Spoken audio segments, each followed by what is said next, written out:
Hey, everybody, and welcome back for another deep dive. You won't believe what happened to me yesterday. Oh no, what happened? I was in this meeting, right? Totally focused, and I completely missed a huge jump in one of my stocks. Oh Talk no. about frustrating, right? Yeah, that's rough. It really got me thinking, though, about investing for beginners, Mm-hmm. which is what we're diving into today. And I have a feeling we're all going to learn a thing or two from this. For sure. Especially me. Luckily, I have an expert here with me to Yeah. break it all down. So welcome to the show. Thanks for having me. It sounds like you had a little bit of an investing mishap there. I did. But you know what? We've all been there. And that's why we're here, right? Exactly. To help everyone make smarter choices with their money. Even those of us who have been around the block a few times. Speaking of smart choices, though, Okay. if you're loving these deep dives, don't forget to hit that subscribe button and give us a like. Yeah. It really helps other people find the show and get started on their own investing journeys. So back to my stock snafu, though. Yeah. It made me realize how important it is to have a plan, Mm-hmm. even when things get hectic. Oh, for sure. And that's one of the big takeaways from all this research we have here. Yeah. It's all about taking the emotion out of it and making decisions based on strategy. Okay, so what does that actually look like in practice? Well, one of the sources we looked at had a great story about someone who learned this the hard way. Uh-oh. They put all their money into a single stock, all their eggs in one basket, you could say, Okay. and ended up losing a big chunk of their savings.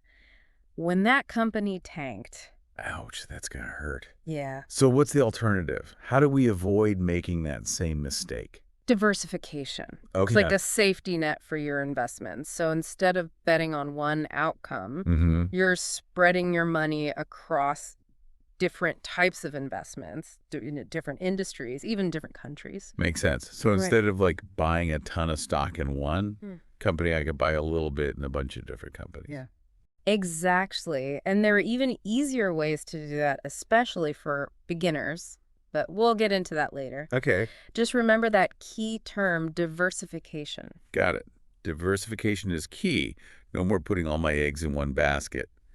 But that still doesn't solve the problem of, me being stuck in meetings and missing out on big price swings. Yes, your meeting mishap brings up a really useful tool, price alerts. Okay. It's like having a little helper that's watching the market for you. So you just set a target price, and if your stock hits it, boom, the app sends you a notification. Hold on. So even if I'm not, glued to my phone watching this stock market, I can still snag a good price. Exactly, and you can set automatic sell orders too. That way, if the stock hits your target price, it automatically sells it for you. Okay, that's seriously cool. It's like having a personal trading assistant. Mm-hmm. This is why I love these deep dives. I'm learning so much. Yeah, for sure. But I gotta admit, I do get a little too caught up in checking my investments. Sometimes it's like a bad habit. I hear you. We all struggle with that. One of the sources we looked at actually mentioned keeping a notebook to track your investment decisions. Okay. So whenever you buy or sell something, jot down your reasoning. It can really help you stay grounded and avoid making those impulsive moves. A notebook, huh? I guess that's one way to do it. Personally, I use the Notes app on my phone. Whatever works for you. The point is to have a record of your thought process. That way, when you're tempted to panic, sell, or make a hasty decision, Right. you can look back and remind yourself why you invested in the first place. It's about staying focused on those long-term goals. Right. Not getting swept up in the daily market drama. Right, because ultimately it's not about making a quick buck. It's about building wealth over time. Exactly. And that brings up something else I was wondering about. You mentioned starting small, but how small are we talking here? Do I need a ton of money to even get started with investing? Not at all. In fact, one of the best pieces of advice from the research was that even investing a small amount regularly can make a big difference over the long run. Okay, think of it like this. If you can spare $10 a month, that's a great starting point. Wow. I really thought I needed a lot more than that to even get started. That's actually pretty encouraging. Yeah, and remember, it's not about how much you invest at the beginning. It's about consistency. Oh, Just yeah. like building any good habit, Right. the key is to start small, stay consistent, and let those small contributions grow over time. So slow and steady wins the race. Exactly. Investing is a marathon, not a sprint. And the research really emphasizes that. One source even joked about checking their investments constantly, even though they knew it wasn't doing them any good. Oh my gosh, that is totally me. I am always checking, even though I know it just stresses me out. It's a common trap.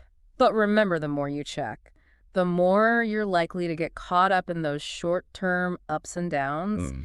And those fluctuations are totally normal. The real magic happens when you give your investments time to grow without constantly obsessing over every little change. Okay, I think I'm starting to get the picture here. It's about building that solid foundation, making smart choices, and staying focused on the long game. This is all really helpful stuff. I'm glad to hear that. And remember, we're just getting started. We'll be diving into more specific strategies and tools in the next segment. Sounds good. I can't wait to learn more. We'll be right back after a quick break. Welcome back to our deep dive on investing for beginners. Before the break, we were talking about starting small, Right. diversifying, and taking a long-term approach. Yeah, and you mentioned that there are some easy ways to diversify, Yeah. especially for those of us who are just starting out. Yes, Can we dig into that a little more? absolutely. One of the sources highlighted ETFs as a great starting point. Okay, ETFs. Hmm. That sounds familiar, but I'm not sure I totally get it. Okay. Can you break it down for me like I'm 5? Sure. Imagine you're at a candy store, Okay. but instead of buying individual pieces of candy, you can buy a pre-filled bag that is a mix of all different candies. That's kind of like an ETF. It's a basket of different stocks all packaged together. So instead of buying stock in one company, I'm buying a little piece of a bunch of different companies. Exactly. And the great thing about ETFs is that they cover different parts of the market. You can get ETFs that focus on technology companies or healthcare companies, or even ones that track the entire stock market. Okay, that makes sense. It sounds a lot less risky than putting all my money into one single stock. It is. But how do I even find these magical ETFs? Do I need to go to like a special store? Not at all. You can buy and sell ETFs through most online brokerage accounts, just like you would with individual stocks. Okay. And they're really easy to find. You can search for them by industry, by how much risk you're comfortable with, Uh-huh. or even by how well they've performed in the past. So it's kind of like online shopping, but for investments. Pretty much. And just like with any kind of shopping, it's important to do your research before you hit that buy button. Think about your goals and how much risk you're comfortable taking. Are you saving for retirement way down the road? Or are you looking for something that might grow a little faster in the next few years? Your answers will help you pick the right ETF for you. That makes sense. Yeah. It's like choosing the right tool for the job. You wouldn't use a hammer to screw in a light bulb. Exactly.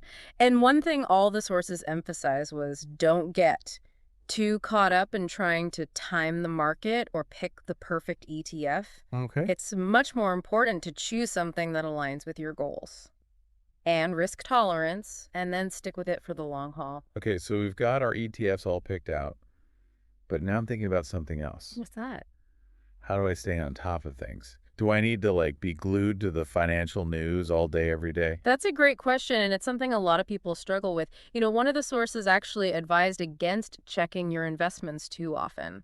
Really? They said it can lead to unnecessary stress and impulsive decisions. Oh, I am so guilty of that. I swear I check my stocks more than I check social media. It's a common trap, but remember, investing is a marathon, not a sprint. Short-term fluctuations are totally normal, Okay. and they don't necessarily reflect the long-term health of your investments. So what's the right balance then? How do I stay informed without driving myself crazy? Well, it's all about finding a routine that works for you. Instead of constantly checking your portfolio, maybe set aside a specific time each week. Uh-huh. To catch up on financial news and review your investments, Yeah. focus on understanding the bigger trends and the long-term performance. Don't get caught up in the daily ups and downs. That's a good point. Maybe I need to set some boundaries with myself, like Yeah. a digital detox from the stock market. Exactly. Think of it like checking in with your investments, not obsessing over them. Your mental health will thank you. Okay, that makes a lot of sense. So we're starting small drips, diversifying with ETFs, and checking in on our investments without going overboard. What else do we need to keep in mind as beginner investors? One important thing is that our lives are constantly changing, and our financial goals and risk tolerance might change along with them. Oh, I see what you mean. Like what made sense for me 5 years ago might not make sense for me now that I've bought a house and started a family. Exactly. Maybe you're getting closer to retirement, or you've decided to start saving for your kids' college education. Uh-huh. These life events might require you to adjust your investment strategy. So it's not just about setting it and forgetting it. Yeah. I need to reevaluate my plan every now and then. Absolutely. It's a good idea to review your portfolio and investment goals at least once a year, or whenever you experience a major life change. Okay. Make sure your investments are still aligned with your needs and risk tolerance. This is all great advice. I feel like I'm finally starting to get a handle on this whole investing thing. Good. I'm glad to hear it. But before we wrap up, I have one more question. Okay, shoot. We talk a lot about ETFs, Yes. which are great for beginners. Uh-huh. But what about individual stocks? Are those completely off limits for someone just starting out? Not necessarily, but they do come with a higher level of risk because you're putting all your eggs in one basket, so to speak. Okay. If that one company doesn't do well, you could lose a lot of money. Okay, that makes sense. So maybe not the best place to start for a total newbie like me. Exactly. But if I was interested in exploring individual stocks, it's important to do my research and understand the risks involved. Yes, definitely. Start with a small portion of your portfolio and gradually increase your exposure as you gain more experience and knowledge. Got it. Baby steps. It's like learning to swim. Yeah, You wouldn't start in the deep end, would you? exactly. You start in the shallow end, build your confidence and knowledge, and then you can gradually venture into deeper waters if you choose. This has been incredibly insightful. I feel like I'm finally starting to understand this whole investing thing. I'm glad to hear that. Mm-hmm. Remember, the most important step is to just get started. Don't let fear or overwhelm hold you back. And remember, you don't have to do it alone. There are tons of resources available from books and articles to financial advisors. Absolutely. Find what works best for you and your learning style. Yeah, absolutely. And speaking of resources, if you're enjoying this deep dive and want more like it, Yes. make sure to subscribe to our channel and give us a like. It really helps us out. We're here to guide you on your journey to financial literacy. Oh, welcome back to our deep dive into investing for beginners. We're ready to wrap things up. That's right. We covered a lot of ground today, but hopefully you're feeling more confident about taking control of your finances. For sure. And speaking of taking control, one of the sources mentioned a really cool tool. That I wish I had known about when I was starting out. Oh, yeah. What's that? Investing simulators. Oh, yeah. Simulators. Those are great. They sound amazing. Yeah. They let you practice buying and selling investments Mm-hmm. with pretend money. It's like a video game for your portfolio. So I can make trades and see how they play out without risking any real money. Exactly. It's a great way to get comfortable with different investing strategies. See how the market works, test out different stocks. Uh-huh. And the best part is if you make a mistake, it doesn't cost you anything. That takes so much pressure off. I know I would have been a lot less hesitant to try new things if I'd known about simulators when I was starting out. It's like a dress rehearsal for the real deal. Exactly. So where can I find these simulators? Are they like secret programs only available to Wall Street insiders? Not at all. A lot of online brokerages and financial websites offer them for free. You can just do a quick search online and you'll find plenty of options. Awesome. I'm definitely going to check those out. Okay, so before we go, let's do a quick recap for our listeners who are ready to start their investing journey. Okay, sounds good. What are the key takeaways? Well, remember to start small and don't invest any money that you might need in the short term. Think of investing as a long-term commitment. Right. It's a marathon, not a sprint. Exactly. What about diversification? Diversification is key. Mhm. Don't put all your eggs in one basket. Uh-huh. ETFs are a really great way to diversify, especially when you're starting out. And you don't have to be checking your investments constantly. Yeah. All the time. No, find a schedule that works for you. Stay informed, but don't let the market consume your life. Right. And don't be afraid to ask questions. Along the way, there are tons of resources available online, from financial advisors, from books and articles. Absolutely. Most importantly, though, just get started. Even if it's small, just take that first step. You got it. Mm. The world of investing might seem intimidating, but with a little knowledge and the right tools, anyone can become a successful investor. Couldn't have said it better myself. Yeah. And don't forget, if you're enjoying these deep dives and want to support our show, make sure to hit that subscribe button and give us a like. It really helps us reach more people and keep making this content. Absolutely. We appreciate your support. Thanks for listening, everybody. Until next time. Happy investing. Thanks for joining the conversation here at Kaz English. We hope you found it fun and informative. Don't forget to check out kazapp.uk. That's kazapp.uk for more tips, resources, and interactive practice. Keep exploring, keep chatting, and we'll catch up with you again soon.